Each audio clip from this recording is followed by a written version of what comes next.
සෙල්දනාටම අද දවසේදී මේ විශේෂ මාධ්‍ය හමුව සංවිධානය කරේ විශේෂයෙන්ම අරගලය පිළිබඳව මේ අවස්ථාවේ පැන නැගී තියෙන තත්ත්වය පිළිබඳව යම් මතවාදයක් ප්‍රකාශ කරන්න.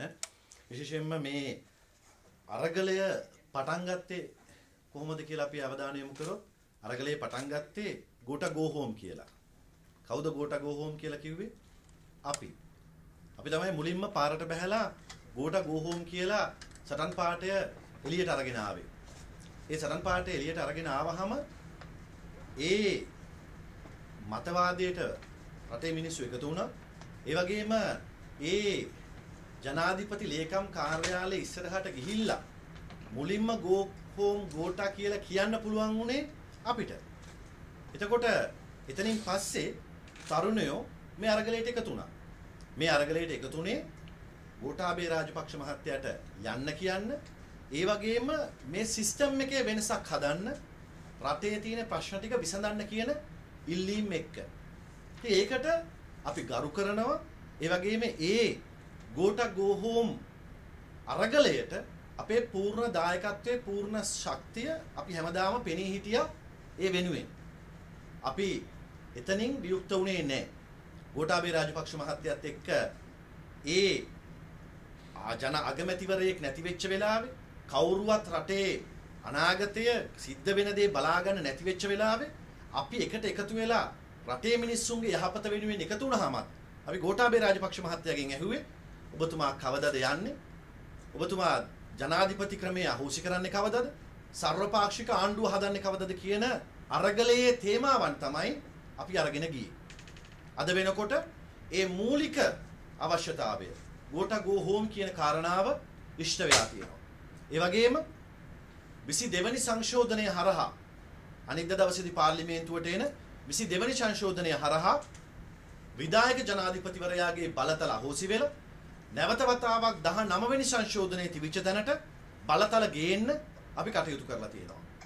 ඒත් එක්කම විධායකයේ අහෝසි කිරීමේ ව්‍යවස්ථා සංශෝධනයේ වැඩ කටයුතුත් අපි ඉස්සරහට ක්‍රියාත්මක කරනවා. එතකොට සිස්ටම් එක චේන්ජ් කරනවා කියන කාරණාව. මේක තමයි රටක සිද්ධ විය යුතු කාරණාව. මේක තමයි අරගලයක් කරහා බලාපොරොත්තු වෙන ප්‍රධාන කාරණාව. මේ කාරණාව ඉෂ්ට කරන්න ඇවිල්ලා තියෙන ස්වර්ණමය අවස්ථාව අපිට දැන් රටක් විදියට ඇවිල්ලා තියෙනවා. ඒ ස්වර්ණමය අවස්ථාව තමයි සුනාමි අවස්ථාවේදී, ඒ වගේ වැස්සන අවස්ථාවලදී ගන්න තිබිච්ච ප්‍රයෝජනෙ අරගෙන ඒක දැන් ක්‍රියාත්මක කරන එක. ඒ නිසා ඒකට දේශපාලඥයෝ විතරක් නෙවෙයි, රාජ්‍ය සේවකයෝ, රාජ්‍ය නිලධාරීන්, ඒ වගේම සියලු පුරවැසියා මේ සිස්ටම් චේන්ජ් එකට අනුගත වෙන්න ඕනේ.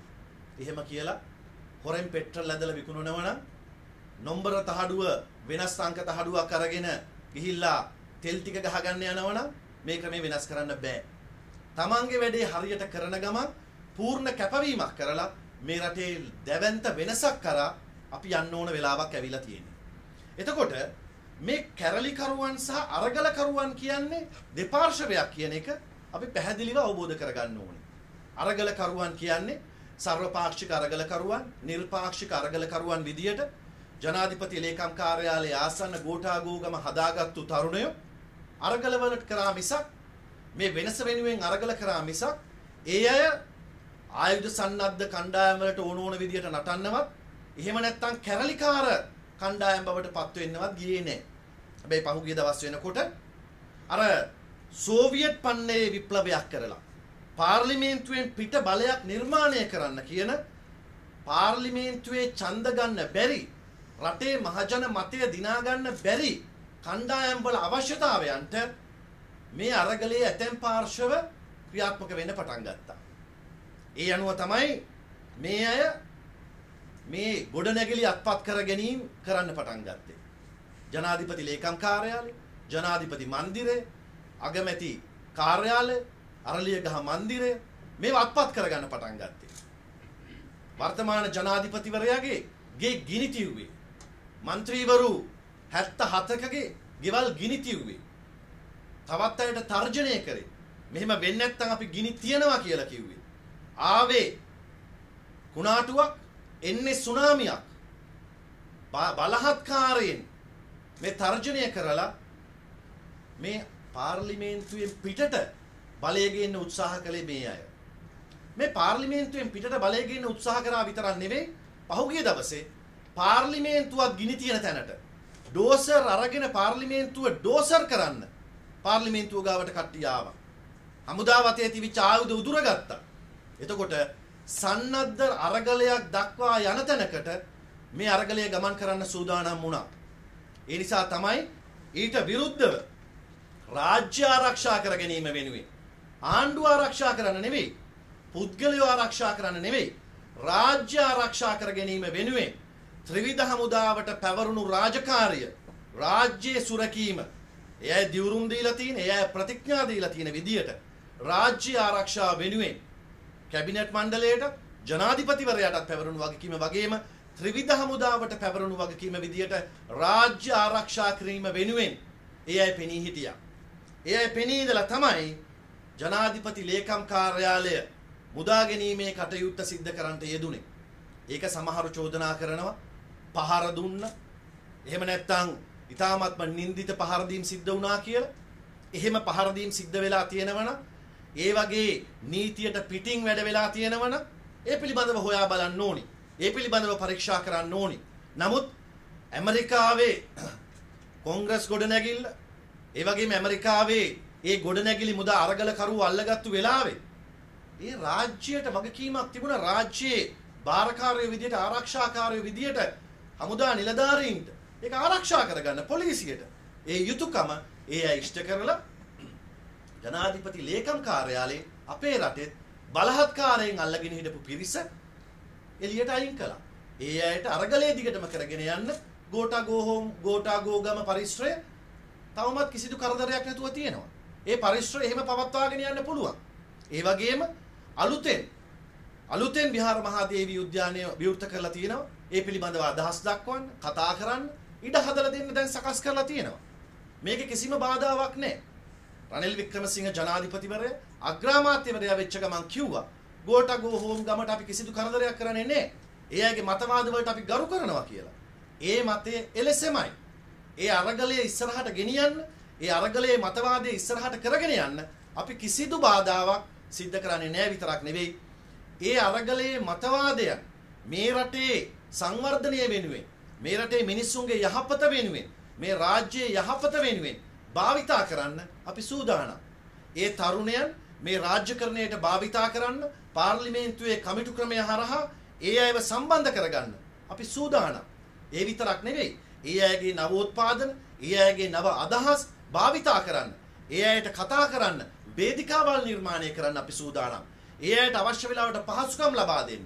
ඒ විතරක් නෙවෙයි, මේ තරුණයෝ බොහොම තාක්ෂණයත් එක්ක බොහොම අගතැන්පත් තරුණයෝ රාශියක් ඉන්නේ. ඒ අයගේ තාක්ෂණය පාවිච්චි කරන්න, ඒ අයට ඕනි කරන අලුත් ලෝකයේ හදන්න, වටපිටාව හදන්න ජනාධිපතිවරයා ඇතුළු අලුත් කැබිනට් මණ්ඩලය ඉතාමත්ම කැමැත්තෙන් ඉන්නවා. ඒ අයගේ අදහස් අරගෙන මේ රටේ දියුණුවට ඒ තරුණ අදහස් පාවිච්චි කරන්න. අරගලයේ මතවාදයට ඉඩ දෙන්න.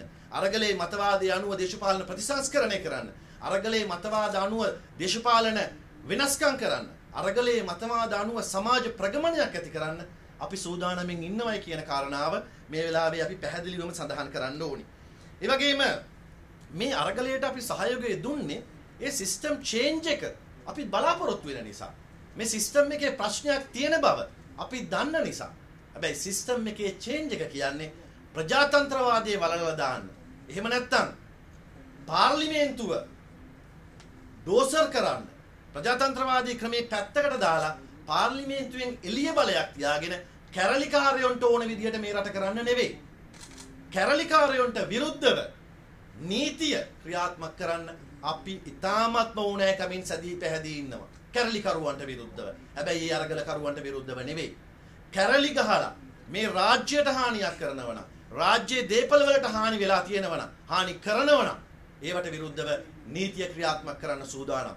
ඒ වගේම ආයුධ අතට ගත්තු අය ඉන්නවනම්, ආයුධ අතට ගන්න බලාගෙන ඉන්න අය ඉන්නවනම්, පාර්ලිමේන්තුවේ බලය ගන්න බැරි නිසා ආයුධ වලින් මේ රටේ මිනිස්සුන්ව යටපත් කරන්න හදනවනම් ඒවට විරුද්ධව නීතිය ක්‍රියාත්මක කරන්න මේ ආණ්ඩුව බැඳිලා ඉන්නවා. මේ රටේ නීතිය ස්ථාපිත කරන්න ඕනි. මොකද මේ රටේ නීතිය ස්ථාපිත කරලා තමයි මේ රටට ආයෝජකයෝ ගෙන්න ගන්න පුළුවන් වෙන්නේ. මේ රටේ සාමාන්‍ය මිනිසුන්ට ජීවත් වෙන්න පුළුවන්කම ලැබෙන්නේ. සංචාරකයන්ට එන්න පුළුවන්කම ලැබෙන්නේ. අද වෙනකොට විදේශගත ශ්‍රමිකයෝ අපිට මේ රටෙන් එළියට යවා ගන්න බැරි වෙලා තියෙනවා. අපේ රටට එන ජොබ් ඕඩර්, ඒ කියන්නේ රැකියා එනමුම් ලබා දීම නතර වෙලා අප්‍රිකානු කරේට වෙන රටවල් වලට රැකියා එනමුම් යන්න පටන් අරගෙන තියෙනවා. හේතුව මොකද්ද? රටේ තියෙන මේ අනාරක්ෂිත ස්වභාවය නිසා. ඒ රටේ කැරලිකාරයෝ ඒ රටවල් වල වැඩට ගන්න කැමති නෑ.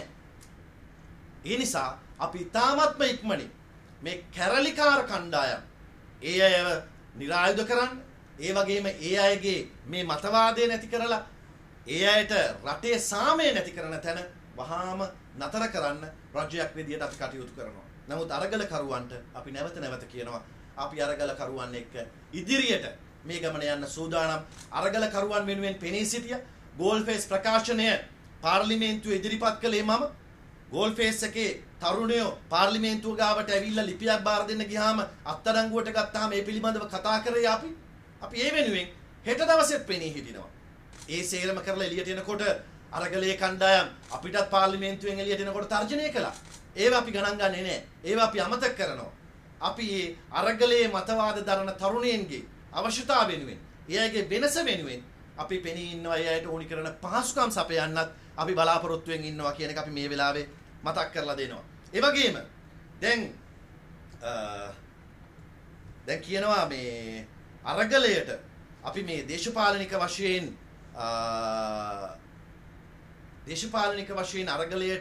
අරගලය මර්ධනය කරන්න හදනවා කියලා නෑ. අරගලය කිසි ලෙසකින් මර්ධනය කරන්න අපේ සූදානමක් නෑ.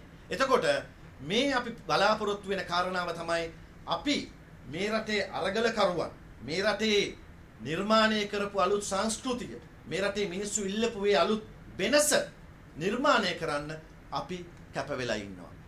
මේ වෙලාවේ පාර්ලිමේන්තුවේ අපිට බලය හම්බ වුණා. පාර්ලිමේන්තුවට മന്ത്രിවරු පත් වෙලා ඉන්නේ. මේ 225ක් മന്ത്രിවරු පත් වෙලා ඉන්නේ මහජන ඡන්දේ. ඒ අය ජනාධිපතිවරයා පත් කරා മന്ത്രിවරු 134ක බහුතර ඡන්දයක් ලබා දීලා. එහෙනම් ඒ පාර්ලිමේන්තුවෙන් පත් වෙච්ච ජනාධිපතිවරයා විදියට පාර්ලිමේන්තුවට ඒ අය පත් කරපු ජනතාවට වග කියන්න ජනාධිපතිවරයා සැදී පැහැදී ඉන්නවා. ඒ කැපවීම ඉෂ්ට කරන්න. එතකොට ඒ කවුරු වෙනුවෙන් දේ වැඩ කටයුත්ත කරන්නේ? රටේ මහ ජනතාවගේ සුභසිද්ධිය වෙනුවෙන්. රටේ මිනිස්සුන්ට තෙල් ටික ගෙනත් දෙන්න තියෙනවා. රටේ මිනිස්සුන්ට බෙහෙත් ටික ගෙනත් දෙන්න තියෙනවා. රටේ මිනිස්සුන්ට පෝලිං නැතුව තෙල් ටික ගහ ගන්න ඕනේ. ආහාර ප්‍රශ්නයක් තියෙනවා. ඒවට විසඳුම් ලබා දෙන්න රජයක් විදියට අපි උපරිම කැපවීමක් මේ වෙලාවේ ක්‍රියාත්මක කරනවා. ඉතිහාසයේ ගත්තු වැරදි තීන්දුව නිසා මේ රට බංකොලොත් රාජ්‍යයක් කියලා ණය ගෙවන්න බැරි රටක් කියලා කරන ලද ප්‍රකාශය නිසාම අපේ රටට අද ණය ගන්න බැරි තත්ත්වයකටපත් වෙලා තියෙනවා. ගත්තු ණය අත්‍යවශ්‍ය නොවන කාරණා වෙනුවෙන් ගත්තු ණය නිසා මේ රටේ ණය ගෙවා ගන්න බැරි තැනට අදපත් වෙලා තියෙනවා. රට මහ ණය උගුලක හිර වෙලා තියෙන්නේ. හැබැයි එතනින් එළියට යන්න අපි විදේශගත ශ්‍රමිකයන්ගේ මුදල් ලබා ගන්න තියෙනවා. අපිට එන විදේශීය සංචාරකයින්ගෙන් වැඩි මුදලක් ලබා ගන්න තියෙනවා. ඒවා තමයි ඉතාමත්ම ඉක්මනින් කරන්න පුළුවන් දේවල්. ඒ වගේම ආයෝජන අවස්ථා තව වැඩි කරලා රටේ නිෂ්පාදන ආර්ථිකය වැඩි කරන්න ඕනේ. නිර්යාත වෙළඳපොළ වැඩි කරන්න ඕනේ. හැබැයි ඒකට සුදුසු පරිසරය නිර්මාණය කරගන්න ඕනේ. රටේ කලබලකාරී වාතාවරණයක් තියෙනකොට, ලයිට් කැපෙනකොට, තෙල් ටික නැති වෙනකොට මේ රටේ කවුරුවත් ආයෝජනය කරන්නේ නැහැ. ඉන්න ආයෝජකයෝ දැන් දාලා යනවා. පරිගණක ක්ෂේත්‍රයේ, IT ක්ෂේත්‍රයේ ආයතන රාශියක් රටෙන් එළියට යනවා. ඇඟලුම් කර්මාන්ත ශාලා ලංකාවෙන් එළිය වෙන තැන් හොයා ගන්නවා කර්මාන්ත ශාලා හදන්න. මේ තත්ත්වයේ ඉස්සරහට ගියොත් මේ රට නැවත ගොඩන ගිය නොහැකි තැනකටපත් වෙනවා. IMF එක අගෝස්තු මාසේ මුල සතියේ අපිට ලබා දෙන්න තිබිච්ච ස්ටාෆ් ලෙවල් ඇග්‍රීමන්ට් එක, ඒ එකඟතාවයත් එක්ක අපිට ලැබෙන්න තිබිච්ච මුදල් මේ ඇතිවෙච්ච කලහකාරී තත්ත්වයන් එක්ක දැන් කල් ගිහිලා තියෙනවා. මේ රටට ගිය සෙනසුරාදා එන්න තිබිච්ච ලෝක ආහාර සංවිධානයේ World Food Program එකේ නායකයා ලංකාවට ආවේ නැහැ. ඔහුගේ ගමන මාසෙකින් කල් යනවා. ලංකාවේ මිනිස්සුන්ට මාස 3කට කන්න දෙන්න ඒ අය සූදානම් වෙලා හිටියේ. ඒක කල් ගියා. නමුත් ඒක ලබා ගන්න අපි කටයුතු කරනවා.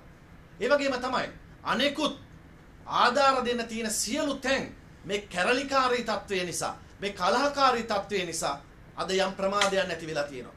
අගෝස්තු මාසේ මුල ඉඳලා අපිට ලබා දෙන්න තිබිච්ච සහන රාශිය තව මාස 2කින් එහාට ගිහිලා තියෙනවා. එහෙනම් අපි මොකද්ද මේ වෙලාවේ කරන්න ඕනේ? මේ වෙලාවේ කරන්න ඕනේ රටේ සාමය ස්ථාපිත කරන්න ඕනේ. රටේ ස්ථාවරභාවය ස්ථාපිත කරන්න ඕනේ. ඒ ස්ථාවරභාවය ස්ථාපිත කිරීම වෙනුවෙන් ගන්න තියෙන ක්‍රියාමාර්ග අරගන්නවා වගේම අරගලයේ නියුක්ත ඒ කලහකාරී නොවන ඒ නිර්පාක්ෂික ඒ අර මේ කලහයන්ට සහයෝගය නොදෙන ඒ පාර්ශවවල අදහස් අරගෙන ඒ ඇත්ත එක්ක මේ රට ඉදිරියට ගෙනියන්න අපි සැදී පැහැදී ඉන්නවා කියන කාරණාවත් අපි මතක් කරනවා. ඒ වගේම රාජ්‍ය ආරක්ෂා කිරීම වෙනුවෙන් පෙනී හිටපු හමුදා නිලධාරීන්ට මොකද්ද කිව්වේ? අපේ රාජ්‍ය ආරක්ෂා කිරීම වෙනුවෙන් එළියට බහැපු පොලිස් නිලධාරීන්ට මොකක්ද කිව්වේ? ඒ අයට කිව්වා ඒ නිලධාරීන්ට අපි ටියුෂන් පන්තිවල උගන්වන්නේ නැහැ කිව්වා. ආයතන වලට ආවම සලකන්නේ නැහැ කියලා කිව්වා. හැබැයි යුද්ධෙන් මේ රට බේරලා දීපු හමුදා නිලධාරී පොලිසිය ගම් වතුරක් ආවම නායයමක් ආවම අපේ මිනිස්සු බේරගත්තු දෙවිවරු අද ඒ අයට කතා කරපු විදිය, ඒ අයට සලකන්න සැලසුම් කරපු විදිය තේරුම් ගන්න. මේ ක්‍රියාත්මක වෙන්නේ වෙන තැන. මේ ක්‍රියාත්මක වෙන්නේ වෙන වැඩක්. මේ රට අරාජික කරන්න කාටද උවමනා?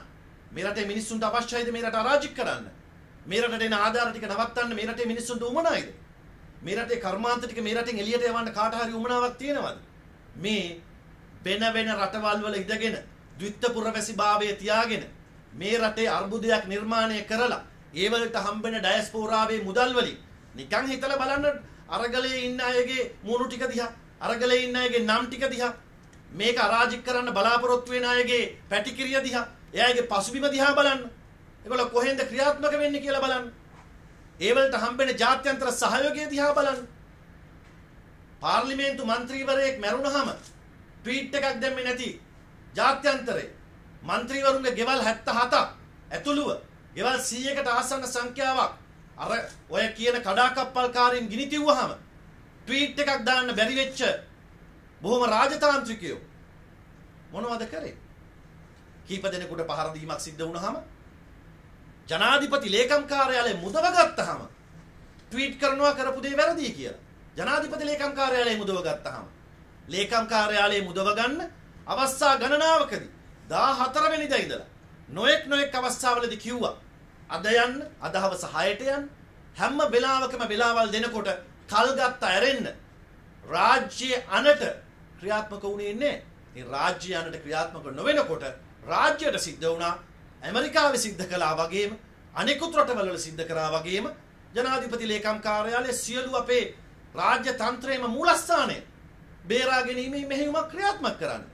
ඒ බේරා ගැනීමේ මෙහෙයුම ක්‍රියාත්මක කරනකොට තුවක්කුව අතේ තියාගෙන ඉන්න බොහොම දුෂ්කර රාජකාරියක් කරලා දැවැන්ත පුහුණු වීමක් කරලා යුද්ධෙත් එක්ක ගැටිලා පැය ගණන් දවස් ගණන් අවුවේ කරකුට්ටම් වෙන අපේ හමුදා නිලධාරීන්ගේ ඉවසීම පරීක්ෂා කරන්න ගියා සමහර තරුණයෝ. අපි දැක්කා පොලිසිය අයගේ බෙල්ලෙන් අල්ලන් හිටපු හැටි. හමුදාවේ අයගේ බෙල්ලෙන් අල්ලලා හොල්ල කුණුහරුප කියන හැටි. ඒ අයගේ ඉවසීමට අපි ගරු කරනවා.